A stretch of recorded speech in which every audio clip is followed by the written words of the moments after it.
That'll work. I'm not that tall anyway. Alright, cool. So project number 2. Let's roll to you guys this way. Project number 2. This is the second of 4 spare propane tanks. No. 6 propane tanks that I have to play with. Yeah, so I've already purged it. It's empty. I have a doohickey right here. See? It screws into the valve. Take this crap off. I don't use it anyway.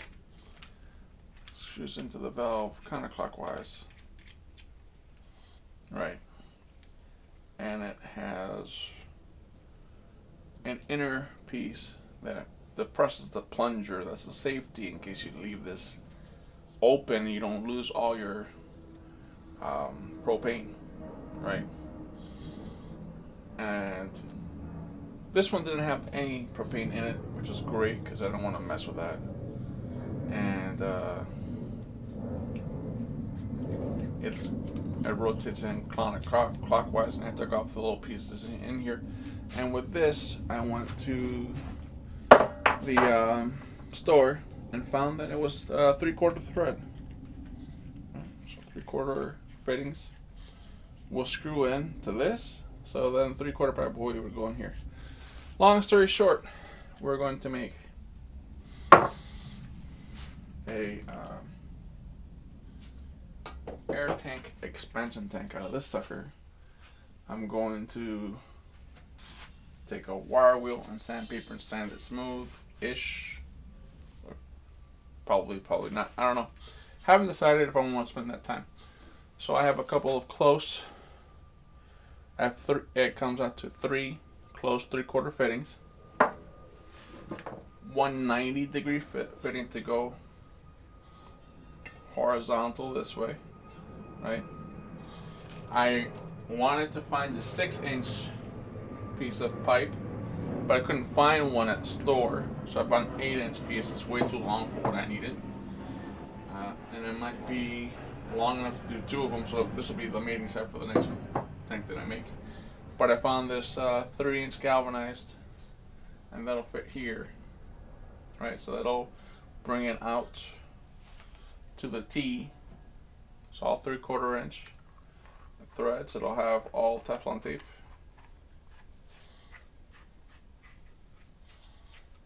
These are all rated to above 100 psi, so I'm okay with that.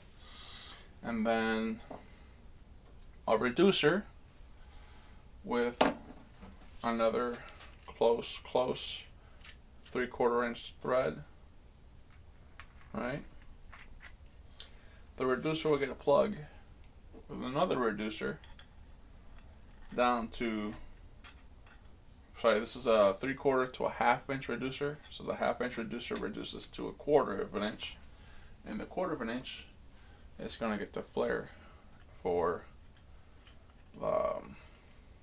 the air hose, right? So the 6-foot air hose that I'm gonna make when the 50-foot gets here, from the previous video, if you guys saw that one, the 20 some odd minute video that I made talking about something simple as making this contraption. And then what we're gonna do here is put in the close again, and the reducer, basically the same thing on the opposite side. You with me? Hope you guys are with me. Simple things. And then what we're making is this really overweight T that is gonna sit on a 90-degree. Crap, come on, there.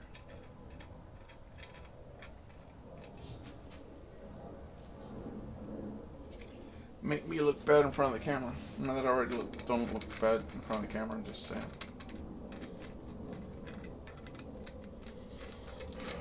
crikey. This is the wrong one. It's the old one. The wrong one.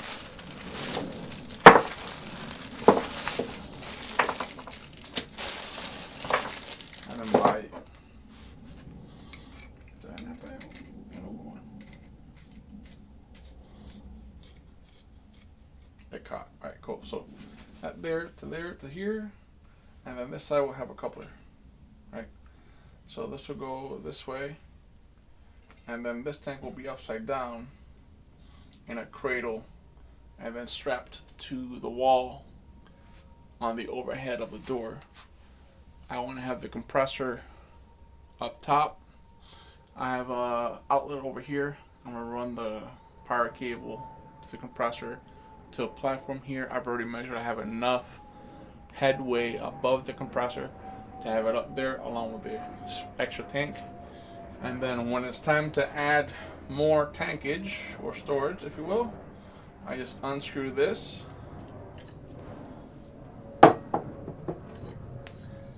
Screw this sucker in. And then start building the mating piece on the other tank to go here. That's all it is, really. And then just keep adding as I go. And I understand at some point I'm going to have a problem with it rotating. I might just go up 6 inches as well and just keep them right side up. I want them upside right side. I want them upside down because when they're right side up, it's a bowl, right? It'll catch moisture from the air, which is why we put in the moisture filter on the compressor. And I want it like this because once it pressurizes, it'll pressurize up into the tank. But if any moisture gets into the tank and rusts away the fittings, this is a $4 or $5 piece of iron. Don't really care about that. The tank, if I have to replace it and have to go and purge another propane tank to get it to this stage to where I could use it, I'd rather just go out and buy a bigger compressor. This is a pain in the ass. For the amount of money to replace the tank,